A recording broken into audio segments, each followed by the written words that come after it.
Assalamualaikum warahmatullahi wabarakatuh. Kami dari kelompok 3 yang beranggotakan Siti Rosdatul Nur Afni dan rekan saya Wisnu Aji Prayoga. Di sini kami akan menjelaskan tentang perilaku manusia berteknologi.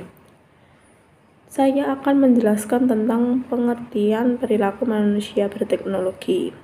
Manusia adalah makhluk yang luar biasa kompleks. Manusia merupakan paduan antara makhluk material dan makhluk spiritual. Dinamika manusia tidak tinggal diam karena manusia sebagai dinamika selalu mengaktifasikan dirinya. Sedangkan teknologi berasal dari kata Yunani, tekno yang artinya keterampilan atau seni. Dan kata ilmiah diturunkan kata teknik dan teknologi. Teknik artinya cara atau metode untuk memperoleh keterampilan dalam bidang tertentu. Sedangkan teknologi dapat diartikan sebagai cara untuk menguasai, mengendalikan, serta memanfaatkan alam. Teknologi merupakan perkembangan suatu media atau alat yang dapat digunakan dengan lebih efisien guna memproses serta mengendalikan suatu masalah. Jadi, perilaku manusia berteknologi adalah kegiatan yang menganjurkan seseorang dalam melakukan atau mengembangkan teknologi ke sebuah tempat yang semua peralatan teknis yang digunakan dalam proses penyampaian sebuah informasi. Selanjutnya saya akan menjelaskan tentang faktor pendukung perilaku manusia berteknologi. Beberapa faktor yang menjadi sistem pendukung dalam perilaku manusia berteknologi yang seperti dikemukakan oleh Thomson. Terdapat 6 faktor yang mempengaruhinya. Yang pertama yaitu faktor sosial, 2 efek, 3 kompleksitas, 4 kesesuaian tugas, 5 konsekuensi jangka panjang, dan 6 kondisi yang memvalidasi. Yang pertama yaitu faktor sosial. Faktor sosial ini diantaranya yang dikemukakan oleh Thomson atau dikembangkan olehnya itu berupa banyaknya rekan kerja yang menggunakan teknologi informasi khususnya komputer dan lain sebagainya. Kedua, terdapat manajer senior atau atasan yang membantu baik dalam memperkenalkan maupun memanfaatkan teknologi informasi. Yang ketiga, perusahaan sangat membantu dalam memanfaatkan atau penggunaan teknologi informasi. Selanjutnya yaitu faktor efek. Faktor efek ini dikembangkan oleh Thomson itu diantaranya. Yang pertama, pekerjaan yang dilakukan menjadi lebih menarik dan mudah memanfaatkan teknologi. Yang kedua, adanya perasaan yang lebih senang bekerja jika menggunakan teknologi.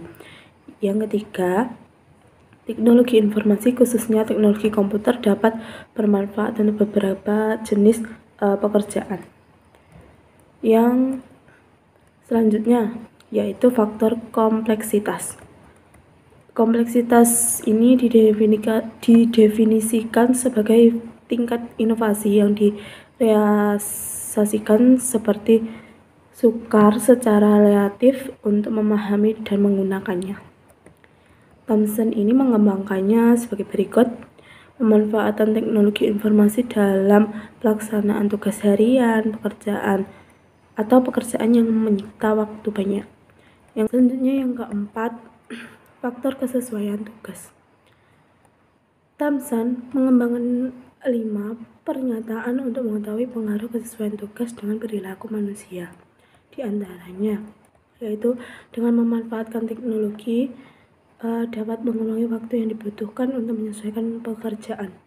Yang kedua, memanfaatkan teknologi informasi dapat meningkatkan kualitas pekerjaan. Yang ketiga, memanfaatkan teknologi informasi dapat meningkatkan efektivitas pekerja. Selanjutnya yaitu yang kelima, faktor konsekuensi jangka panjang. Konsekuensi jangka panjang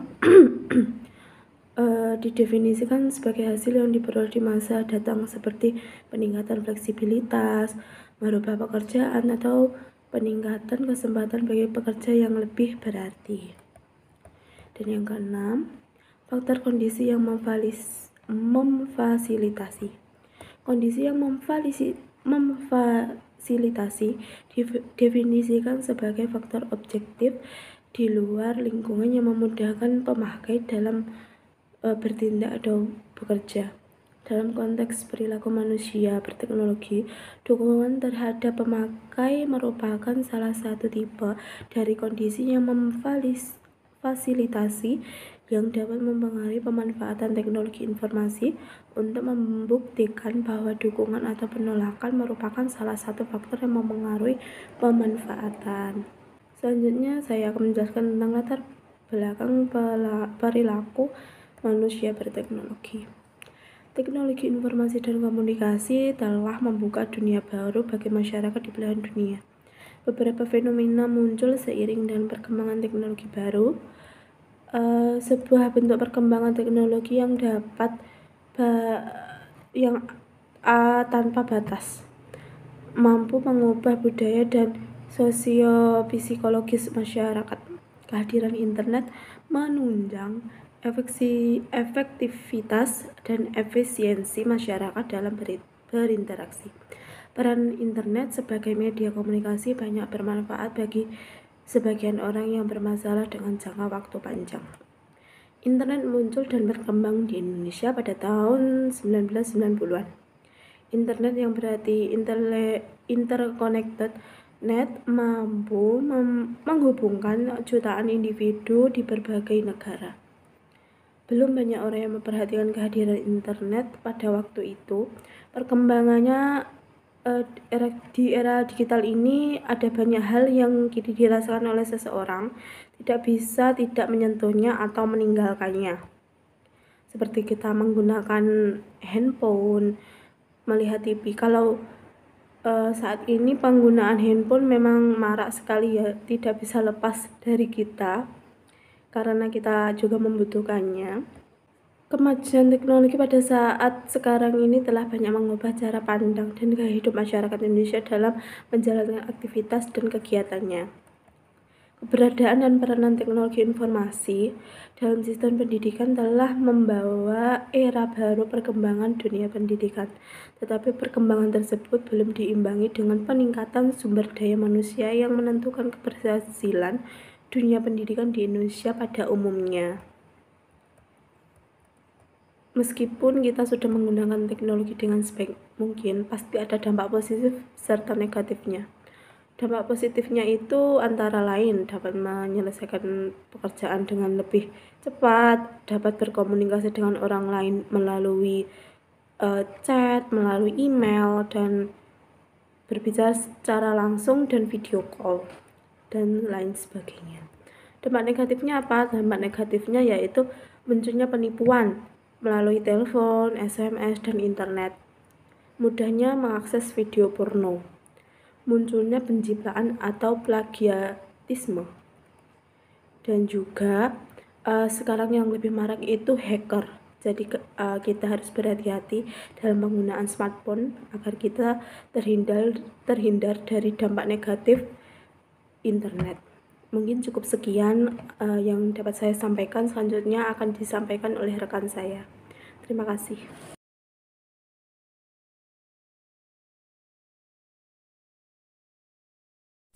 Kemajuan teknologi bukan hanya sekedar memberikan kenyamanan bagi para penggunanya, namun pengaruh negatif yang terjadi pula beriringan masuk seiring dengan masuknya globalisasi.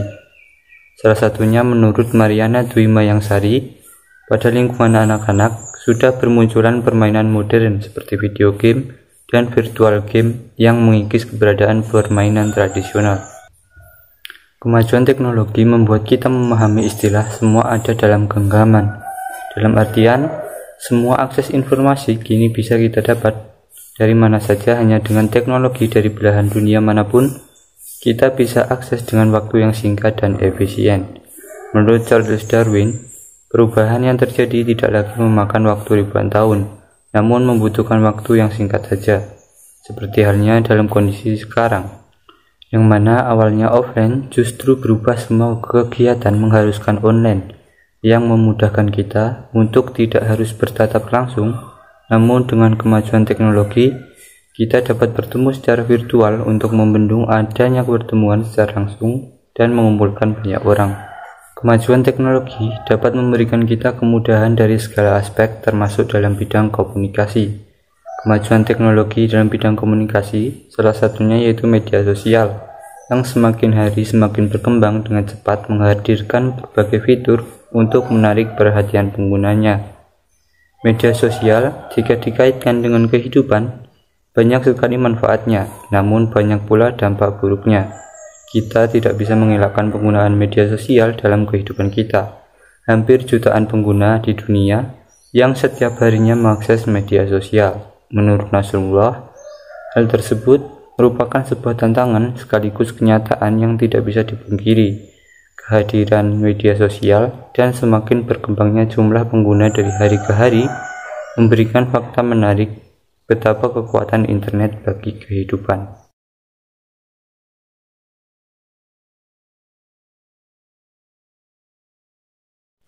Dalam bidang pendidikan, model pembelajaran di pendidikan saat ini mulai melakukan adaptasi agar peserta didik dan pendidik tetap bisa menyelenggarakan kegiatan belajar mengajar, meskipun dengan sistem yang berbeda.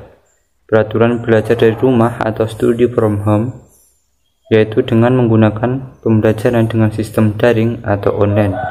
Adapun dalam pelaksanaannya, pembelajaran yang dilakukan pada masa pandemi memanfaatkan sistem pembelajaran yang berbasis komputer atau dilakukan dengan daring atau online, di mana pembelajarannya tidak dapat terlepas dari peran teknologi yang berkembang di masa sekarang. Teknologi bisa dikatakan dapat memberikan kemudahan pada segala aspek kebutuhan yang diperlukan dalam proses belajar mengajar pada saat pandemi seperti saat ini. Pada masa pandemi seperti sekarang ini, peran teknologi pendidikan menjadi sangat penting dalam proses pembelajaran. Bislik menegaskan bahwa menurutnya inti dari pelaksanaan pembelajaran yang dilakukan secara daring ini adalah bagaimana cara memilih metode pembelajaran yang tepat dengan dibantu teknologi yang bermaksud menyampaikan materi pembelajaran kepada peserta didik walaupun tidak bertemu dengan tatap muka secara langsung seperti halnya pembelajaran konvensional. Dengan kata lain, teknologi berperan sebagai media interaksi serta media penyampaian informasi terkait pembelajaran yang dilakukan dalam pelaksanaan pembelajaran daring saat ini. Hal inilah yang menghendaki kita untuk menguasai teknologi. Peserta didik maupun guru dituntut untuk menguasai teknologi guna menunjang terlaksanakannya pembelajaran daring dengan